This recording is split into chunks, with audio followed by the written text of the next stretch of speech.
Hello and welcome. So, have you ever been part of an experience or story that you're so dumbfounded by that you were even part of it? Or something in your life that was so unbelievable with the chain of events that happened that you're not even sure if it was a dream or not? Yeah? Well, that's this series, honey, because this story is the first of 4 to explain the shit show that I went through this year. This story is so freaking ridiculous and unbelievable that I have a hard time believing that I went through with it. And because of that, I had to get the other people that were involved in this story to give their take at the end of the video. Now, today's story, though, part 1 being my shit show Friendsgiving, this one honestly could be a standalone story, but I decided to make this part 1 because it is the foundation of how I met everyone in this story. And without really explaining this story, you won't be able to understand how crappy the chain of events turned into for the other 3 stories. So pay attention, but also be sure to sit back, buckle up, and get you a drink because, honey, you're gonna need it. Let's get to the video. So to give some backstory on the characters, let's describe them. Obviously, I'm part of this story, and I met all of these individuals that year at the start of COVID. I knew them all less than a year at this point, and really had felt like I had found my tribe of friends. Number 2 would be DC. Obviously, this isn't his real name, but I didn't use anybody's real names for legal purposes. I had met him 2 months prior to this story, and we had become the best of friends. We literally found out that he was born the same year, the same month, and a day after me, so we were just linked from the start, best friends. Number 3 would be Tinkerbell. I had crowned her my best friend at the time, and she was also roommates with my man, and her and I talked daily, whether it was on Snapchat or in person. But Tinkerbell also had another best friend that she had known longer and had quite a toxic relationship with, which brings us to the next person, Angus. Tinkerbell's toxic best friend. And I don't really have a lot to say about this individual other than there's someone that I would be totally okay with never meeting again. And then lastly, we have my man. And he's honestly the link that brought us all together. If I hadn't met him, I wouldn't have met any of the other people in this story. So about 2 weeks before Thanksgiving, Tinkerbell had asked me my plans for it through Snapchat. I told her something to the effect of, my family is doing a small thing, but other than that, nothing. She then told me about her friend Angus that was having a Friendsgiving thing and asked if I wanted to come. She also mentioned that she and my man were doing another Friendsgiving thing in her apartment and said I should come to that as well. And I of course said yes because I had no reason not to at the time. And in hindsight, that was a huge mistake on my part, but you know, we live and we learn. Anywho, fast forward to the week of, I was getting very irritated and distressed messages through Snapchat from Tinkerbell about her having to go to Angus's house to help prep for this Thanksgiving, and it was gonna be happening the next day. She expressed that Angus was quite bossy and she didn't want to have to be stuck there all night alone with her. Of course, this drew huge red flags for me as this was supposed to be a good friend of hers, but you know, anywho, I decided to be a good friend anyways and offered to come help prep. Now, when I got there, it was the type of apartment you walk into and don't want to touch anything because you feel like you're going to catch something. Like literally, I don't even want to get into it. But besides the disaster that was the apartment, everything we were prepping was strewn across this long wooden table in front of the door. And my man also happened to be there with Angus and Tinkerbell. He more so sat there as moral support as the 2 ladies cut potatoes and chopped veggies, but he was still there. So I swallowed my germophobic and OCD tendencies and sat down at the table to help. I sat quietly and chopped away as the rest of them talked. And the more I listened to Angus speak, the more I grew to really dislike her, man. I mean, the things she would say were absolutely horrendous, and I was trying to grasp what it was about this human that Tinkerbell and my man liked so much. For the life of me, I could not find what it was about this person that they were so drawn to hang out with. But I wasn't there for Angus, I was there for Tinkerbell. So in this moment at the table, right, I should have learned from this unpleasant experience that was happening and not gone to the Friendsgiving. But at this time in my life, I was trying so hard to people please that I shoved my feelings and thoughts away and decided that I was not there for myself. I was there to be a good friend. Trust your feelings, babies. The next day came and I had also invited DC to come. I of course had to give him the tea of what happened the night before with this new Angus chick. I also made it very clear to not wear nice shoes because Angus's apartment was straight out of my germophobic nightmares. So Tinkerbell and I had got there a few hours before everyone else was supposed to arrive to help cook and set up. Now, Angus had told us that she was going to clean up before we got there. This was a bold-faced lie. As you can imagine, we were just a little bit irritated with Angus because she expected us to clean up her gross mess for her Friendsgiving. And as I was sitting there in the background, kind of just being an observer, after watching the dynamic of Tinkerbell and Angus, I found that Tinkerbell just let people walk all over her and didn't know how to stand up for herself. She just did whatever Angus said. And this was one of the most toxic relationships I had ever seen. And the more I watched, the more I wondered how they became best friends in the first place. I mean, I literally watched this girl clean Angus's grimy, filthy apartment, and I wish I was exaggerating how nasty this place was. So at this point, Angus is doing her schoolwork while Tinkerbell cleans the apartment, and I just kind of paced around with a "you got me really fucked up" attitude on my face. Angus did eventually start half-ass cleaning, and when DC got there, he helped decorate, but was having nothing to do with the cleaning and made it very clear that he thought Angus was lazy. A few hours later, my man got there to help keep the peace between us girls in the kitchen, and not too long after this, others started to slowly arrive throughout the night. But to sum up the rest of the night, there was a constant rotation of Tinkerbell cooking and Angus coming in the kitchen to mess with the dishes and slow down the cooking process of the turkey by opening up the oven to Snapchat it every fucking 15 minutes. She also sat there the whole night verbally bullying Tinkerbell even though Angus didn't do much of anything to cook those dishes. And meanwhile, she would come in the kitchen at some point. What's taking so long? You look confused, period, and you look like you got a smart mouth. So, meanwhile, during all of this, DC and my man were drinking with the others and really trying to have a good time. And I was in the kitchen doing my best to not start an altercation with Angus. I was trying so hard to hold my tongue. We were all pretty fed up with Angus at this point, but to top it off, because Angus kept coming in to mess with the food and trying to document everything for her fans, nothing was cooked or ready until around 10 p.m. We started this process at 2 p.m.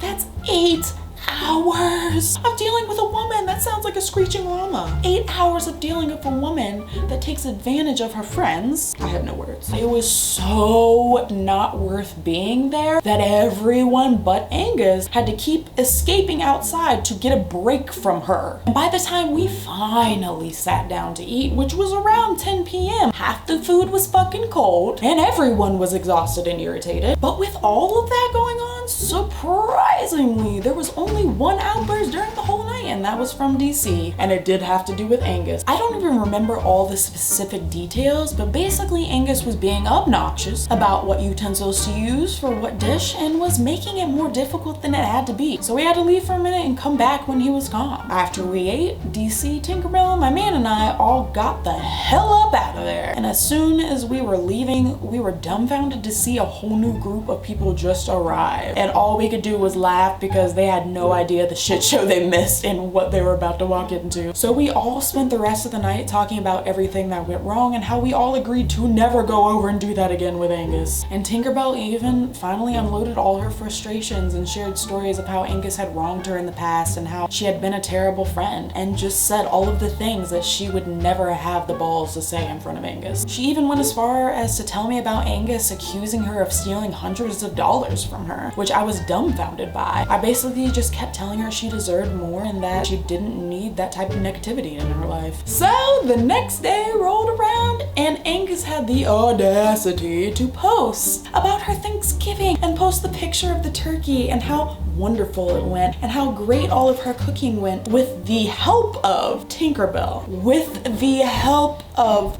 Tinkerbell. Were we at the same event? So as soon as I saw this, I had to nip that in the bud right quick and told exactly what happened under the post. And I was very detailed in how I said it too. Unsurprisingly, she then quickly took down my comment, but lucky for her, I had saved it in my phone's clipboard, so I just reposted my comment and then quickly screenshot everything before she was able to take it down to hide the truth of exactly what happened. And that night, I happened to spend the night in my man's room, and because he shared the apartment with Tinkerbell, we were all talking to each other as this was happening. And to nobody's surprise, she hopped in mine and Tinkerbell's DMs, mad as hell, talking about how rude and disrespectful I was and how she'd like to teach me some respect by fighting me. And me, well, being me, I found this super amusing. I mean, the situation's so ridiculous to not be entertained, so I just continued the conversation with her, having factual responses until she gave up and got bored. But what was surprising after all of this is Tinkerbell finally stood up for herself. She sent Angus this long message basically saying that she was done and wasn't gonna deal with the crap anymore. Angus did respond, being herself, which is being obnoxious, and she ended up threatening to air all Tinkerbell's dirty laundry and blowing up Tinkerbell's phone. She even went as far as creating a TikTok about Tinkerbell and I, expressing that she knew something about our friendship and that everyone should like and share for part 2 when she spills the tea about girl code being broken. And I, of course, was even more disgusted with Angus as a person to stoop even lower than she already had to prey on her so-called friends' emotions. And again, to nobody's surprise, she never made a part 2 on TikTok, so I ended up coming to the conclusion that she was blowing smoke up everyone's ass, so I just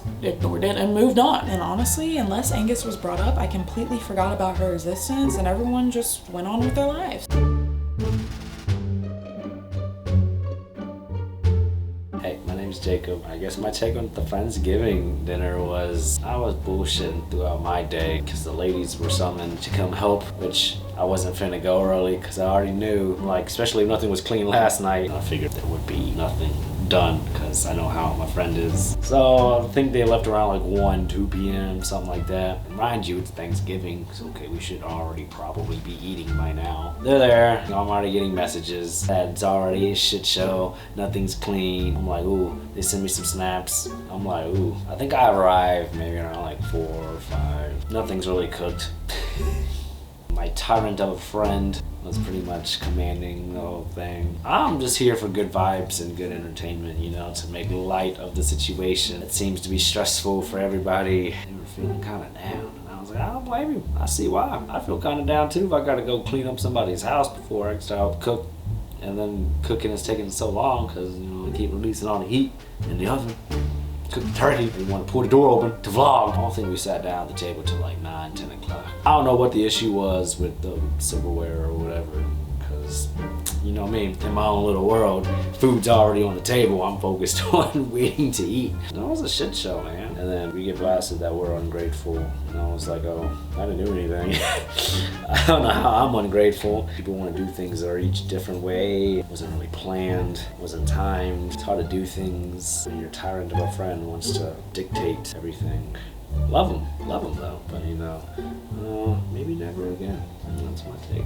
First of all, Alex invited me to what I thought was going to be great Thanksgiving. I got dressed up, got some wine, I came, and as soon as I walked in, I was expecting for it to be set up nicely, you know, covers on the table, stuff like that. I thought it was going to be like a nice Thanksgiving setup. I get there, that's not what I got. I've never seen hoarders. It wasn't that bad, but it was almost to that point. I thought I was in an episode of TLC. So I got there, I was like, where's your bathroom at? I talked to the lady, she was cool at first. What's her name? Angus, a beef ass bitch. So I went to the bathroom and I walked in there. I had to pee. As soon as I walked in the bathroom, I lost that urge to pee. That's all I'm gonna say about the bathroom. Leave the bathroom, go into the kitchen. I see my friends, you know, cooking. And I'm like, where's the host at? This is supposed to be your house. This is supposed to be your event. And I'm like, so why y'all cooking? Why y'all cleaning? Why y'all doing all this? And they're like, yeah, because we just want to help. You know, this is what we're friends and stuff like that. I'm like, okay, I'm just gonna let it slide. I'm asked to help decorate, which I'm fine with. I mean, I got there early. Don't mind doing that. So I did that. I helped put up some decoration. I can't even remember what the fuck I put up. I remember having difficulties with it. I don't know if the tape weren't working or her house just won't work. The bitch won't working for me. After I helped put up the half-ass decorations for the half-ass house, for the half-ass bitch,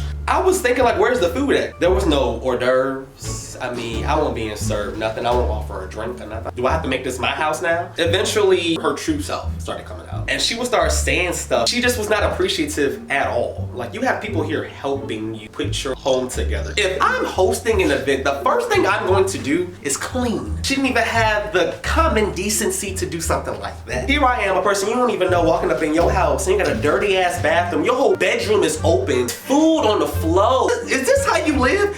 I'm glad we're not friends. I'm glad this is the one and only type of night. So I was just like, Alex, why are y'all still doing this for her? It doesn't make sense to me. Y'all here throwing y'all back out for a bitch. That's what she was. Fast forward, the food finally starts coming out. No turkey in sight. This is Thanksgiving. No turkey. I'm gonna let you do that. We live in the age that everybody wants to Snapchat everything. Everybody wants to take a picture of everything. Oh my God, I'm at the beach. Click. Girl, you're making a turkey. You're not taping a set. Relax. She kept on opening the damn turkey 4 hours, 6 hours, waiting for food on Thanksgiving. I was a guest. So we get to the table, food's coming out, people are arriving, you know. I'm trying my best not to even talk to the host. If she came into the living room, I went to the bath. No, I didn't go to the bathroom, I'll take that back. Never went to the bathroom ever again. I went to the kitchen. We never went in the same room for too long. Food starts coming out, no turkey. I'm like, what the fuck is a turkey? Finally, fast forward to the damn turkey. We eating turkey and shit like that. This shit dry as bones. Dry as, I ain't never even been to the West Coast, the South Coast, but I felt like I was in the Sahara Desert. Juicy what? Juicy where? Juicy how? Juicy when? It didn't happen. She got picky. She had the nerve. She had the nerve to tell us what utensils we could use. I said, you know what? I done had it. I had to get some air. So I walked outside. My best friend Alex caught the wind of the situation. She came outside. She was like, you okay? Because I saw you walk out. But no, I ain't okay. I'm not okay. I need a moment. I walked back in when it was my time. Ate that dry ass food. I didn't even finish my fucking plate. Left and got Wendy's. And that's all I remember. So the moral of this story, never suck up, push aside, or hide your feelings when it comes to things. Number 2, never let people walk all over you. You need to stand up for yourself in life because nobody else will. Number 3, always